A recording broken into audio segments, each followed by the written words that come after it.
Earth, a tiny blue planet inhabited by billions of carbon-based life forms called humans.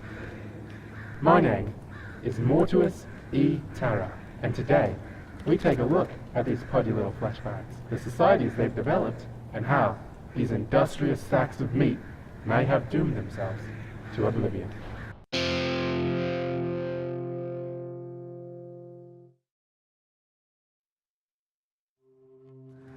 In the beginning, humans split into groups of hunters and gatherers. The hunters would look around for wildlife, while the gatherers would go and collect berries from the shrubbery nearby. Originally, humans were hunters and gatherers. They would roam around collecting berries and hunt animals. But today, they've domesticated those things and become farmers, no longer roaming to hunt and gather. Oh, look, there's a farmer over there. Let's go see if we can interview him.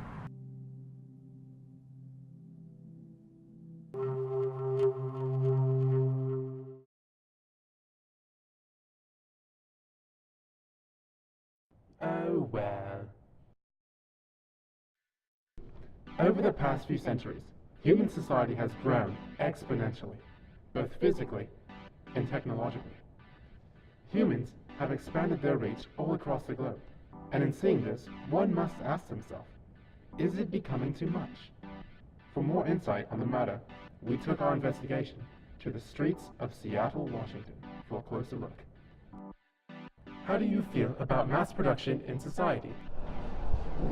Well, in regards to mass production, I actually think that it helps a lot of us advance as people. Makes a lot more things easier for us. But it also produces a lot of problems as far as polluting the world and affecting like wildlife and creating too much garbage. It's kind of depressing because we have to keep on making stuff just to survive and like have the stuff we don't really need. And it's kind of like, it's like a downward spiral because eventually we're just going to run out of stuff and it's like, what are we even doing? When was the last time you interacted with nature? I actually went fishing the other weekend, and yeah, I just went out boating on my friend's boat and we went fishing. I like to get out in nature and I usually just go and walk in the forest, down by the water, anywhere where there's not too many people or too many built things. I'm out here for nature right now. I'm looking at the leaves and trees and the rabbits, and they're all beautiful and I love them. I'm nature myself, I guess, but someday I'm gonna die and rot in the ground, but that's okay too, because this happens. What are you doing to help protect the environment?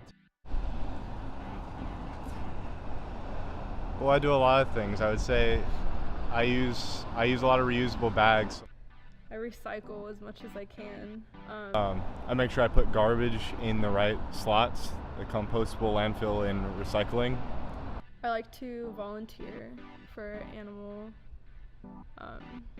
and like enrichment program. Not much.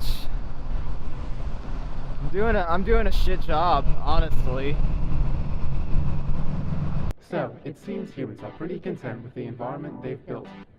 But what about the one they've come from? Now that we've heard the human side of the story, let's speak to our other guest, the plants, the green that covers this earth. Simply fascinating. Well, at the very least, the humans are a very interesting species, and the earth is a very interesting place.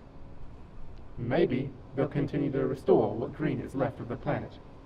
Or perhaps they'll continue to expand until nothing is left. We'll find out on the next episode of